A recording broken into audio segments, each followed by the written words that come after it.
विषय है। आज आज का मुख्य टॉपिक है, मुख्य प्रकरण है भाषा सीखने के संकेतक सुनने और बोलने के संदर्भ में। तो भाषा सीखने के संकेतक क्या है और सीखने और बोलने के संदर्भ में हम कैसे उसका अध्ययन करेंगे। तो संकेतक का जो माध्यम है, भाषा जो संकेतक के माध्यम से हम अध्ययन करते हैं, तो भाषा सीखने का जो संकेतक का जो आधार है उसके बारे में हम विस्तार पूर्वक अध्ययन करेंगे। भाषा सीखने के संकेतक क्या हो सकते हैं, उसे कैसे हम स्पष्ट करेंगे, संकेत के रूप में हिंदी भाषा कैसे सीखते हैं। जब इसके बारे में हम अध्ययन करते हैं तो हमारे अंदर कल्पनाशीलता, ज्ञानशीलता का प्रभाव बढ़ता है और अभिव्यक्ति का आधार बच्चों को उस संकेतक दृष्टिकोण से पढ़ाने और समझाने के लिए हम उसे प्रेरित करते हैं। आप इस चीज को, इस बात को अधिक रुचिकर बनाने के लिए भाषा को हम कैसे समझते हैं इसे हम बताते हैं। जब बच्चे पढ़ते हैं तो बच्चे के अंदर जो अभिव्यक्ति की जो परिकल्पना है वह उसका रीडिंग पावर, उसका स्पीकिंग पावर, रीडिंग पावर और स्पीकिंग पावर जो है वह अक्षर को सिखाने पर जोर देती है, जिसे ध्वनि द्वारा सीखकर पढ़ने के नियम को आधारभूत संरचना प्रदान करता है। हम भाषा को सीखकर भाषा के द्वारा ही उस विषय वस्तु को अच्छी तरह हिंदी भाषा के माध्यम से बच्चों को बता और समझा सकते हैं। हम आगे जब बढ़ते हैं तो भाषा सीखने का जो संकेतक का माध्यम है वो लिखित और मौखिक रूप से तथा लिखने और सुनने और बोलने के संदर्भ में हम जब समझाते हैं तो जब सुनकर कोई चीज बच्चे ग्रहण करते हैं तो उसे बोलकर उस विषय वस्तु को वह अपने बच्चों, अपने सहपाठियों के द्वारा उसे साझा करते हैं। अब करते कैसे हैं उसके लिए समझिए। जैसे पहले की जो दृष्टिकोण थी वो किसी भी तथ्यों को कविता के माध्यम से, कहानी के माध्यम से बताया जाता था। उसी प्रकार जब हम हिंदी भाषा के द्वारा किसी पाठ्य संरचना को, किसी प्रकरण को पढ़ते हैं तो उसके परिप्रेक्ष्य में उसके होने वाले लाभ और हानि को हम व्यवहारपरक रूप में बनाकर, व्यवहारपरक रूप में लाकर उसके द्वारा हम सीखते हैं। हमने आपको कहा कि बोलने और सुनने और बोलने, किसी भी तथ्य को आप जब ठीक ढंग से सुन लेंगे, समझ लेंगे तो उसे आप बोलने में थोड़ा भी नहीं हिचकिचाएंगे। लेकिन जिसे समझ नहीं पाएंगे उसके संदर्भ में आपको अगर कहा जाए बोलने के लिए तो हो सकता है कि उस संदर्भित विषय वस्तु का ज्ञान प्राप्त न हो और उसका ठीक ठीक गुणानुवाद, गुणबोधन नहीं कर पाए, जिसके कारण आने वाली कठिनाइयाँ बढ़ जाएगी और उन तथ्यों का मूल्यांकन ठीक ढंग से नहीं हो पाएगा। आपको जब भाषा ज्ञान का अक्षर और शब्द को सीखने की परिकल्पना अंदर में जब जागृत होगी तो उसे व्यवहारपरक स्थिति में लाकर और उस तथ्य को समझने और सीखने की जो लालसा है वह बच्चों में आपके द्वारा जागृत कराई जा सकती है। हम यह आपको पहले से भी बता रहे हैं, पहले से भी समझा रहे हैं कि जिन विषय वस्तु को हम बालकों के लिए तैयार करते हैं, उसे पढ़ने के लिए हम कहते हैं वह विषय वस्तु, वह पाठ्यक्रम उसके वर्ग के ही अनुकूल, वर्ग के ही लायक होता है। और वर्ग के अनुकूल और वर्ग के लायक जो विषय वस्तु होता है, उसे समझने, समझाने, पढ़ने, पढ़ाने, सीखने, सिखाने की जो प्रक्रिया है, उसे उत्तर और व्यवहार परक स्थिति का हम ज्ञान परक अवबोधन के द्वारा हम उसे समझाते और बताते हैं। आपको मैं यह बताना चाहूँगा कि जब भाषा सीखने के संकेतक सुनने और बोलने का संदर्भित ज्ञान बच्चों को प्राप्त कराते हैं, तो सुनने और बोलने की जो दृष्टियाँ होती है, उसे बच्चों में कुछ ऐसी तरह पढ़ाते हैं जिसे हम बच्चे को मन मस्तिष्क में डाल सकें। भाषा सीखने के संकेतक और सुनने और बोलने के जो संदर्भित व्याख्यान होगा, उस व्याख्यान को जब संकेत के माध्यम से, अब संकेत क्या है इसको हमको समझना होगा। भाषा सीखने का संकेतक क्या है? अब जब हम हिंदी भाषा को पढ़ रहे हैं तो इसको 3 माध्यम से समझते हैं। सबसे पहला लिखित माध्यम, दूसरा मौखिक माध्यम और तीसरा संकेतक माध्यम। संकेतक मतलब, संकेत का मतलब इशारा होता है। आप लोग भी जानते हैं कि संकेत का मतलब वह विधा जिसे कम समय में उस तथ्य को अधिक बताया जा सके, इसके लिए संकेतक माध्यम का प्रयोग करते हैं। अब संकेतक माध्यम का प्रयोग हम किसी विषय वस्तु के रूप में कैसे प्रयोग करेंगे, इसके बारे में हम छोटे छोटे रूप से जानकारी प्राप्त कर सकते हैं। सबसे पहले यह जान ले, यह समझ ले कि हम जिस तथ्य को बच्चों को पढ़ाने जा रहे हैं, जिस विषय वस्तु की जानकारी देने जा रहे हैं, वह विषय वस्तु हम कैसे पढ़ाएंगे, कैसे समझाएंगे, कैसे बताएंगे। इसका सीधा सीधा मतलब यह है कि हम उसे लिखित, मौखिक और संकेतक रूप से कैसे पढ़ाएंगे। सबसे महत्वपूर्ण बात यह है कि संकेतक का सीधा माध्यम सुनने और बोलने के संदर्भ में होता है। जैसे बहुत बच्चे हल्ला करते हैं क्लास में जब बच्चे हल्ला करते हैं, कोलाहल करते हैं, तो शिक्षकों द्वारा एक शब्द में कहा था चुप रहो, बच्चे चुप रहो। लेकिन जब किसी बात को, तथ्य को रखना है, तो उस बात को बताने के लिए ऑब्जेक्टिव पोजीशन यानी वस्तुनिष्ठता का सहारा लिया जाता है। अब हम सीधा बताते हैं। जैसे हम प्रश्न पूछते हैं और प्रश्न जो पूछते हैं उसका एक शब्द में उत्तर हम उससे खोजते हैं।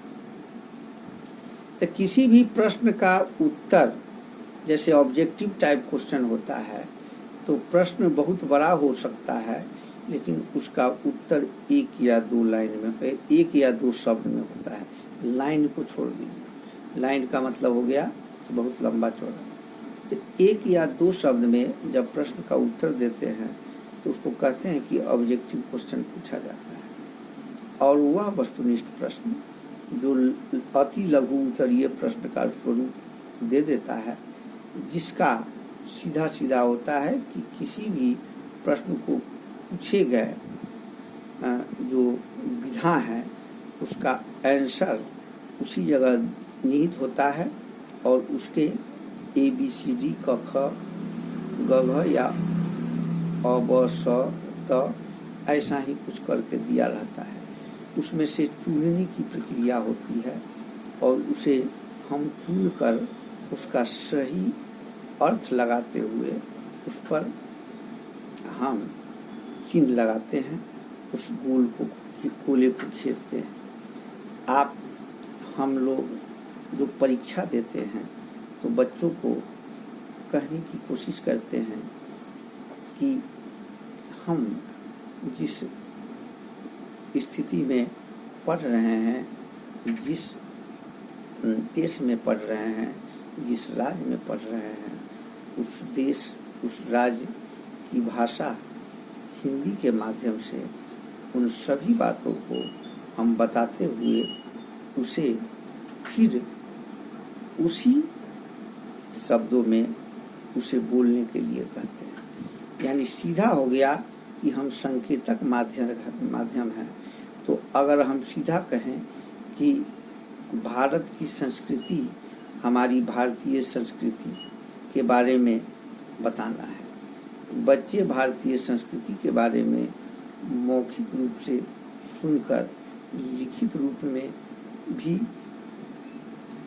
उसे प्रयोग करते हुए दर्शा सकते हैं या कभी कभी वह मौखिक रूप में भी दर्शाते हैं। लिखित और मौखिक रूप का सीधा मतलब हुआ कि लिख कर दर्शाना, बोल कर दर्शाना, कह कर दर्शाना। लेकिन कभी कभी ऐसा होता है कि जिस तथ्य को आप लिखित रूप में बच्चों से पूछते हैं, वह बच्चे उसे लिखित रूप में ही जवाब देते हैं।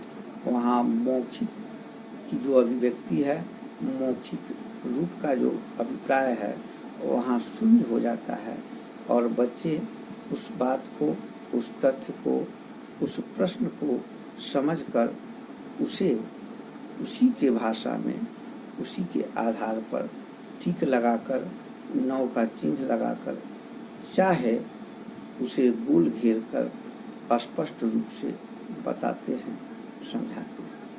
हम आपको यह भी कहना चाहेंगे कि जिस तथ्य को हम सीखने का माध्यम बनाकर उसे बच्चों को पढ़ाते हैं, वह बच्चे उस तथ्य को सुनकर और पूछने के बाद, अगर गुरुजी पढ़ा रहे हों तो जब जिस विषय को गुरुजी पढ़ाते हैं उस विषय को, उस प्रकरण को बच्चे ध्यानपूर्वक सुनते हैं और पढ़ाने के बाद गुरुजी फिर उससे प्रश्न पूछते हैं। तो सुनी हुई बातों को वे अपने मन मस्तिष्क में डालकर और उसके द्वारा एक निचोड़, एक व्यवस्था का आधार देते हुए उस प्रश्नों के उत्तर देते हैं। कभी कभी लंबी प्रश्न भी, लंबी उत्तर भी बच्चों को देखना पड़ता है।